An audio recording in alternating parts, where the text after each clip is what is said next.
for boxing. All right, y'all. So Jaime Mungia got the win over Gabe Rosado, and now you got people, including the broadcast at the Zone, throwing his name in the mix for big fights that he doesn't want. You know what I'm saying? Like Jaime has had an opportunity where he could have accepted he was the mandatory for the WBO, and he had two opportunities to accept the fight with Demetrius Andrade, and both times he went the other way.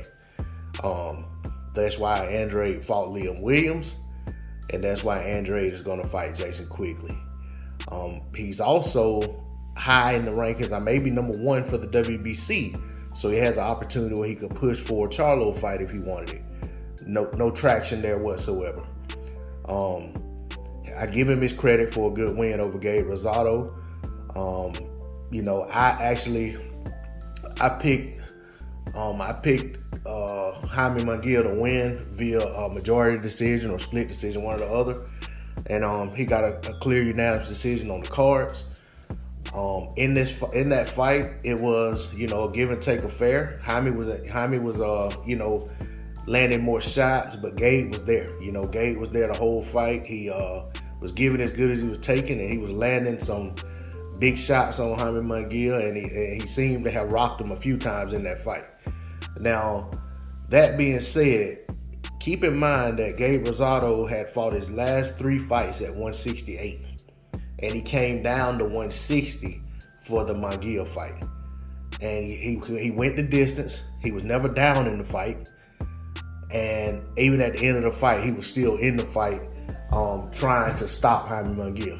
So, I tip my hat off to Gabe Rosado for that, because a lot of guys don't accept fights under those circumstances. But we know Gabe Rosado is one of those hard-nosed, hard-luck fighters who has to take every opportunity that is put before him, because that's just the path that he's had to take in this sport.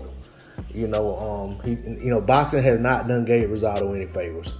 Let's just put it that way.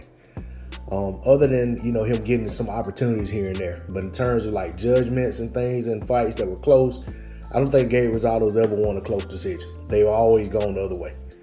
Now, as far as Jaime, when asked about what he wants to do next, the Zone was throwing out names like, Andrade, Charlo. I think he brought Triple G, basically any other, top guys at 160. I even hear people talking about Canelo. I can't remember if the Zone mentioned Canelo or not, but I even hear people talking about Canelo. I always say, if you're gonna order a man bourbon, make sure he's a drinker. Jaime Mungia has no interest in these fights. Now, would he take a Canelo fight if presented? I'm sure he would. I'm sure Golden Boy would be on board with that because of the payday. But according to how he moves and how he's been moved over the years, even when he was a champion at 154, there's always been an effort to steer Jaime Mungia away from the other champions and the other top contenders in his division.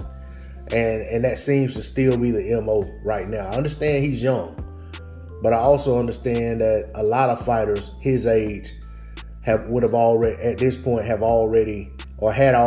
tested themselves against the top shelf.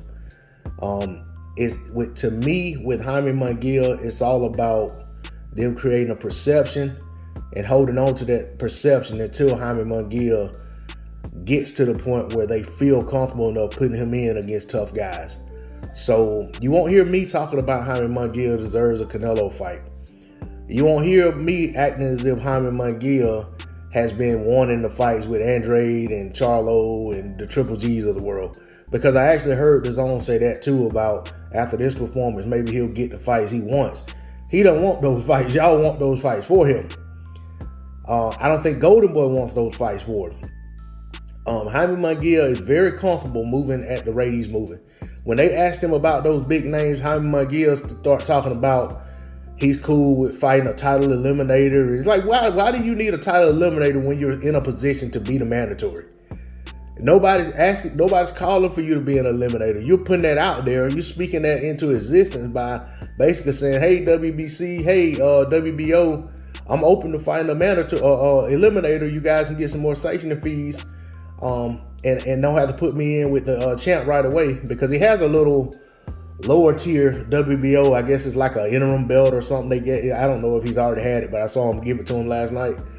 So, you know, it just blows my mind how these guys get into these positions and then they're not interested in the fights.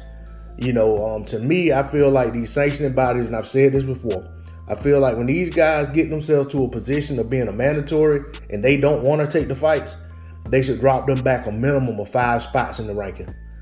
Give somebody else an opportunity to position themselves for a mandatory shot. Because if these guys don't want it, they're just holding the line for no reason. Let someone who has the desire to test themselves against the best and has the confidence to put themselves in a position to try to win a fight. If you go out there and you try to beat the champ and you come up short, you just came up short. No harm in that, no shame in that. That's why I'm such a huge fan of Erickson Lubin. Everybody in the world told Erickson Lubin he wasn't ready for Jamel Charlo. But he had the confidence in himself and the wherewithal to get in there and try his hand at it. Did it go his way? Absolutely not.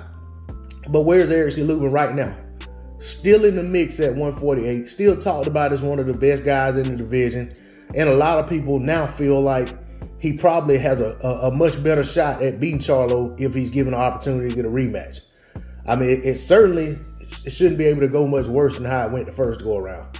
But at the end of the day, at least Erickson Lubin didn't use his age or his lack of experience as an excuse and say, nah, I want to fight a couple more title eliminators.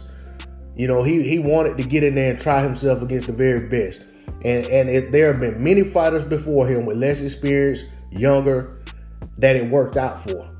So why wouldn't he expect that? Why wouldn't Jaime expect that? Why wouldn't guys like Ryan Garcia and on expect that they have a shot and that they're good enough to be in there with the best? If you don't feel that way, you don't have the confidence, get your ass out of the way. Let somebody who wants that opportunity get it. These guys only have such a big window to do what they're going to do in their careers. And if you're one of those guys who doesn't have those aspirations and you're waiting for everything to get, if you're waiting for there to be a softer guy or easier touch to get a belt, then you need to get out of the way. You know, because I think that's how a lot of guys move. Even the guys, some of these fighters that these guys look up to, they wait until titles are available or title opportunities are available with least resistance. Then they want to go run up and try to chase these titles. So I don't respect that. If you want a chance at the title, it shouldn't be about the guy holding the title. If you want to be the champion, it should be about being the champion, not about being the champion when there's a path of least resistance. That's all I got on it. D-Lo 404 Boxing. Like, share, comment, subscribe. I'm out. Peace. Canelo, you a bitch. I'm putting it out there. No, I don't like to disrespect men that step into the ring, but then you fighting Kirtland that hasn't been in the ring since Glenn Tapia, when you have an opportunity to fight Demetrius Andrade for the WBO. Then I thought in the sport of boxing, people want to be a champion, to have that title. I understand.